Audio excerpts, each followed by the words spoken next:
Welcome to Varahi cooking and DIY. ఈరోజు mushroom coconut మిల్క్తో soup ఎలా చేసుకోవాలో చూద్దాం. అరకప్పు పచ్చి కొబ్బరి తీసుకుని అరకప్పు వాటర్ వేసి మెత్తగా గ్రైండ్ చేసుకుని పాలు తీసుకుని పక్కన పెట్టుకోండి. ఇలా నట్ మిల్క్ బ్యాగ్లో తీసుకుని పక్కన పెట్టేసుకోండి.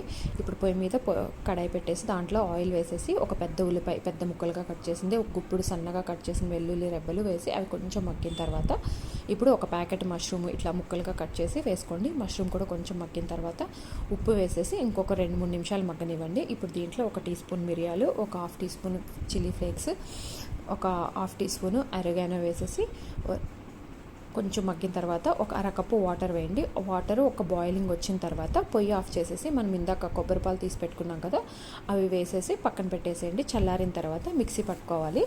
మెత్తగా మిక్సీ పట్టేసుకుని ఇప్పుడు ఇందాక దేంట్లో అయితే ఫ్రై చేసుకున్నామో దాంట్లోనే మళ్ళీ ట్రాన్స్ఫర్ చేసేసుకుని కొంచెం చిక్కగా ఉంటే వాటర్ కలుపుకోండి. ఇప్పుడు పొయ్యి మీద పెట్టి ఒక్క ఉడక రానిచ్చి సర్వ్ చేసుకోవడం ఏంటి. తప్పకుండా ట్రై చేయండి. ఈ చలికాలం బెస్ట్.